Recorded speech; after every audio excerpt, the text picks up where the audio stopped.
conversation. Go ahead. I was going to say multiple players came in here saying that you guys had great energy in practice and that they turned the page move forward. Did you see that energy that you were hoping for? Yeah, absolutely. Like I've said before, the guys prepare really well. Preparation isn't the issue.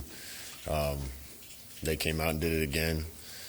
Really good leadership to get it there, I thought, today, and really good energy. So these guys are resilient.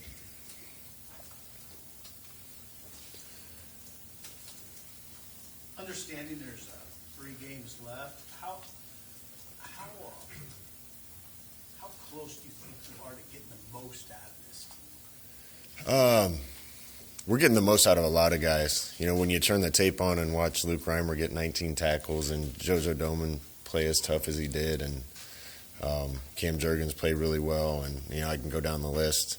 We're getting a lot out of a lot of guys.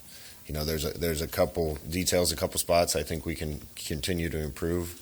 Those things are obvious when you put on the tape too. The things that need to get better. Saturday it was turnovers, obviously. We're getting better, Sip. Despite, you know, as frustrated as I am, I want this so bad for Nebraska fans. You know, our receivers are young and they're starting to play really well. When you watch the tape of Omar and Samari and Xavier and some of those guys, we're separating, we're getting open. There's a lot of position groups that are continuing to improve, and obviously things we need to work on, but a lot of guys getting better too. You talked about wanting to get more grit or seeing more grit. In your shoes, what can you do about that? How can you help that? I don't know how tough I was when I came back to Nebraska in 1995. It was a locker room culture that you had to be. And I think you get tougher when you're doing tough things every day. And it doesn't happen overnight. You're usually a lot better chance of being tough and gritty when you're 22 than when you're 18. And that just takes time. And we got a lot of guys that are near the top of where we want them to be, and a lot of guys still climbing that hill. But as a team, it's definitely a lot better than it has been in the past. What's your take on the turnovers, on the interceptions with Adrian, and why that kind of reared its head again? He's avoided that over the years. Yeah, I know. Going into the game, he had three interceptions, and one was on a 4th down at Oklahoma where he just tried to take a chance. The first one, you just got to see the guy. We're really throwing a in and out route off that Sam linebacker, and the Sam kind of played him, and he didn't play that guy, and that was a key play. The holding on the play before, and we had 1st and 10 at the 34. I think they're 34. Instead, it was 2nd and 15, and we threw a pick six.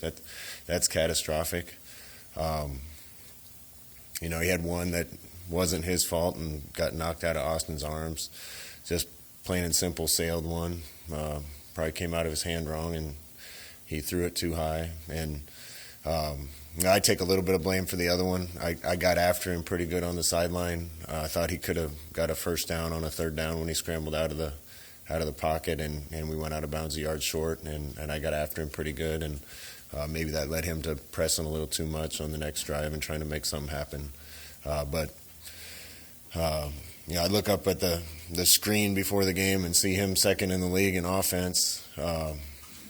He's doing so many good things. Really want him to have the experience where he comes through, wins us a big game, and kind of gets redemption at the end of the ups and downs that he's been through. Waiting on that for happen for the whole team and for Adrian too. Some of the guys said that they liked or got something out of having a captain's talk after the game. I guess as you go through a season, does it ebb and flow how much the leadership needs to come from you compared to a team, and how do you sort of feel that out of it? I don't think it ebbs and flows what my leadership needs to be. My leadership needs to be steadfast and consistent. And unfortunately, when you lost a bunch of close games, you feel yourself kind of saying the same thing over and over to the guys. Can't make those mistakes. Got to make the play when it matters. We did a ton of good things in that game, and Purdue had 5 turnovers against Wisconsin and lost, and we had 4 turnovers against Purdue and lost. That's how football works. So I can go in the locker room and say the same thing, and I addressed the guys, said what I thought was important. and I turned it over to the captains. And I think in that moment that was probably a little more powerful because of where we are, and that's probably the impetus for the motivation that needs to happen here at the end of the season is the guys deciding, hell yeah, we're going to buckle down and get some of these games done at the end of the year. And that's the team I saw at practice today. I know Ohio State's really, really good, but is there an advantage in that they get your team's complete attention because they're really, really good? Yeah, I suppose that's a good way to look at it. You know, we get people's best shots. We try to give people our best shots. I think this is a really talented team that is hitting its stride. You know, other than last week, they haven't really had a close game for a long time. So, but our guys are excited. They love these games. I think we probably played our best football against the best teams that we've played this year, and this team's probably the best or close to that we've played all year. I'm sure the rest of the season will reveal all that, but they're going to come in ready, and our guys are excited to play. How much within the season can you self-critique yourself as a staff, or is that challenging within the season? How have you seen the staff stick together? No, that happens after every practice, after every game. We watch film of everything we do. There's always 2 or 3 calls every game, whether you win or lose, that you wish you had back. This play didn't work, that play did. The way we approach practice, drills we're doing during practice, all those things change based on what the team needs. And we had a long time to look at that during the bye week. Thought we did a lot of really good things in the bye week that led to better play in certain areas that honestly was enough to win without the turnovers. And we'll keep doing that as long as we're coaching. Your teams here probably had an edge on opponents before the game even started, just mentally, because of their reputation.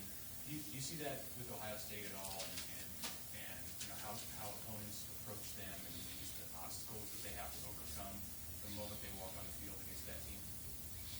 The biggest obstacle you have to overcome against them is they got a bunch of future NFL guys and good coaches, and so you're going to have to execute really well and take advantage of the opportunities you get. They've been putting up a lot of points, so you got to do a good job on defense, and you got to score when you get a chance to on offense. I wouldn't say psychological is the biggest issue. It's how talented the team they have. Has that talent gap shrunk in your time here, would you say? Or how is that compared to? We'll find out on Saturday. It's a different team every year with them. It's a different team every year with us. There's no question we're infinitely more talented than we were year 1 and year 2 here. I haven't seen them other than on tape yet, but I know they're always going to have a ton of talent and really good players. So we have to see how we match up. What about your offensive line, though? Your one offensive line, was it ahead of where this one is? Probably just because of experience, Sam. If I'm being honest, Gerald and Foster and Farmer and we had a lot of guys year 1 that had played a lot of Big Ten football. I think we have really talented guys right now. They're young. Turner's young. Bryce is young. Cam's still young at the position. Nuri's young. Those guys have continued to get better. We're actually yards per rush and in some statistics doing a really good job up there. Seems to show up with a penalty now and again that honestly happens when you have young experienced guys, and we got to be better in protection. And those guys will continue to develop. But that year 1 line was at least very veteran and did a good job fighting for us. If Hymas were here, and he's obviously not, is this a different record, different team, different story? If that one player is here? When you have this many close games, I think it's really easy to say if we had a few more pieces here and there, it could all be different. We scratch our heads and try to address the thing that when we're this close that gets us beat in this game or that game. At the end of the day, you have a little more talent. Some of those games aren't close, and guys make plays when you need them to. So, I'm excited about trying to find those pieces and plug them in with the young guys that we got, and have a lot of confidence in the young talent that we have on the team. Numbers say Ohio State's defense has improved since they changed defensive playmaker. When you watch the tape, what about the defensive difference since they did that? Not a lot of scheme difference, kind of how they're calling it, how often they run certain things and other things. they've been a little bit different in every game. They're playing some young guys on defense too, a linebacker and a corner especially that are and a defensive end, all developing into really good players with experience. Scott, how much do you let the outside speculation about your job and your staff's affect you? How much does that weigh on you? I don't pay any attention to it. It's kind of hard to ignore all, talk in any situation. There's an article written about me 6 games into my first year, and we came off undefeated and lost our first 6 here, and they were already writing stuff. You learn as a coach not to pay any attention to that. I owe it to the kids to give them my everything, so do the coaches, and we are. And the kids are giving us everything they got right back because of our relationship with those guys. And everything else doesn't matter. We can only control what we can control. Smothers has played in 4 games so far. Is there a plan to redshirt him, or where are those conversations? No, he's number 2 right now, so if we need him, he's got to be ready to go. And he's been doing a good job getting better every week. What does that picture look like? We don't see practice, so what does that Smothers? How has he evolved? Smothers can really run, really understands the offense, makes good decisions. He's throwing better and better every day we're out there. I think he just lacks a little bit of experience right now, but he's done a great job when he's gone in. So I'm excited about him. If he gets an opportunity, I'd expect him to be ready. Just one other follow-up on what I asked. You're in year 4. How much time do you think it takes for you to get it where you want it to be? We're close. I don't want to overstep here, but I'm really excited about the rest of this year. I'm really excited about next year. I hope we get it. I think we should. And like I said, with the young guys we got coming back and an opportunity to go out and get a few more pieces to add to that, I think this thing could be really good. I really thought this year it would pop, and we've been so close. When you're so close and you don't get it done, that unfortunately you have a mindset when we got here that we've been beat a lot, and winning's a habit, losing's a habit. Trying to break that cycle just takes a few wins in a row and some momentum and a little more belief. The kids believe, but you really believe when it happens. And gosh, we've been so close. I just want to see it happen for these guys. Scott, Trev wasn't at the game on Saturday. Have you talked to him since, and kind of where are you guys at as far as where this season is? Yeah, Trev was at his son's wedding, so that's more important than a football game. And Trev and I talked on Sunday. Along the lines of sort of believing you didn't beat Oklahoma or Michigan State, but the way that your defense played overall against Oklahoma and what they did against Kenneth Walker, I mean, are there tangible things that you can take from performances like that, and that's how to evolve to help confidence-wise going against an offense like Ohio State? Yeah, now Ohio State's a little different animal than Michigan State, but our defense has played well against some really good teams. Oklahoma's got a good offense. Michigan State, the defense has kept us in it, and at times been dominant. I'd like to see that be a little more dominant. That's I think the little bit the defense can get better at. And honestly, again, we're doing it with a lot of young guys, young linebackers and outside linebackers, and secondary is kind of the only place we're a veteran. But I've been really pleased with Coach Chins and his group, and how tough they're playing and the progress they've made. To clarify, by it, do you mean wins or another team? It to happen? Yeah. Wins. I think we should. No, we got to get the wins. The wins take care of everything, and despite all the improvement that I've seen, that hasn't improved. And we've had a tough schedule and played some really good teams. Got to get them done, and we've been so close. Got to get them done, and that's the nature of the business. I understand that. The kids understand that, and we'll keep fighting every day to make it happen. You're in a unique position of having played 2 teams that will be in the top, 5 or 6 in the college football playoff on Tuesday. Which would you rank higher between Michigan State and Oklahoma? Yeah, I'm not getting into that. Good try. They're both really good teams.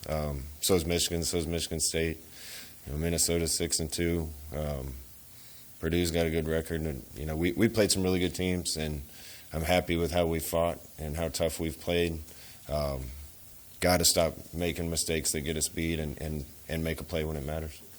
Not trying to get inside your conversation, but do you sense, Trev, when you talk to him, sees some of those same things developing that you see with this football team? And does it help that he's a guy who played here and he's been on the field, he's been through it all? Those are questions for Trev. You watch the games. I watch everything. There's no doubt we're better. Just haven't got it over the hump yet, and we'll keep working to get that done.